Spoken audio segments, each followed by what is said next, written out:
L'antibiorésistance chez les bactéries, une menace sanitaire mondiale. Un chiffre alerte les chercheurs sur les conséquences du risque d'antibiorésistance sur la santé publique. 42,3 milliards de doses quotidiennes d'antibiotiques ont été consommées dans le monde en 2015. L'antibiorésistance est définie comme la capacité de certaines bactéries à résister à l'action d'un ou plusieurs antibiotiques. Elle correspond à la présence dans le génome de ces bactéries de gènes codants pour cette résistance. 4 mécanismes biochimiques principaux sont responsables de la résistance bactérienne à un antibiotique donné. L'imperméabilité de la membrane bactérienne à cet antibiotique. L'efflux de l'antibiotique hors de la bactérie après pénétration. La réduction de l'affinité de l'antibiotique pour sa ou ses cibles bactériennes par modification quantitative ou qualitative de celle-ci. Et l'inactivation de l'antibiotique par des enzymes bactériennes. Chez certaines espèces bactériennes, ces mécanismes d'antibiorésistance sont stables et concernent la majorité des souches. On parle d'antibiorésistance naturelle. Au contraire, on parle d'antibiorésistance acquise lorsque certaines souches d'une espèce bactérienne habituellement sensible à un antibiotique acquièrent un mécanisme génétique de résistance à celui-ci. L'acquisition de nouvelles résistances antibiotiques peut être liée à des mutations. Exemple, polymorphisme génétique et variation, affectant les propriétés ou le niveau d'expression des gènes de résistance. Elle peut être également la conséquence de l'acquisition de nouveaux gènes de résistance.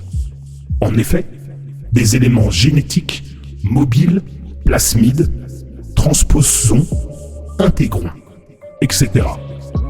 peuvent être échangés entre bactéries de mêmes espèces et d'espèces différentes. Ces échanges ont lieu grâce à des mécanismes de transfert horizontaux de gènes. Conjugaison, transformation, transduction, transposition. Humains et animaux de ces résistances aux antibiotiques sont bien caractérisés. Le rôle de l'environnemental dans leur émergence et leur diffusion n'a été reconnu que récemment. Oseras-tu la symbiose?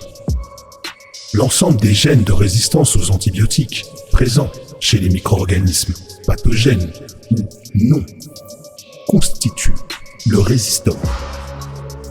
L'utilisation massive des antibiotiques depuis environ 8 décennies a conduit à la sélection puis au transfert interespèces de nouveaux mécanismes d'antibiorésistance. L'accumulation de ces résistances chez une même bactérie conduit à la multirésistance, résistance à plusieurs familles d'antibiotiques, voire la tautorésistance, résistance à tous les antibiotiques disponibles par l'homme. Ces deux situations peuvent être source d'impasses thérapeutiques. Certaines espèces bactériennes, fréquemment impliquées en pathologie humaine et souvent multirésistantes aux antibiotiques, ont été regroupées sous l'anagramme ESCAPE. Il s'agit de l'Enterococcus faecium, Staphylococcus aureus, Klebsiella pneumoniae, Acinetobacter baumannii, Pseudomonas aeruginosa A, Enterobacter et autres Enterobacteriaceae, note Escherichia coli. L'antibiorésistance est actuellement un problème majeur de santé publique à l'échelle mondiale qui a nécessité l'élaboration de plans de lutte internationaux, OMS notamment, et nationaux. Si les réservoirs humains et animaux de ces résistances aux antibiotiques sont bien caractérisés, le rôle de l'environnement, écosystème, dont leur émergence et leur diffusion n'a été reconnue que récemment. Oseras-tu la symbiose ?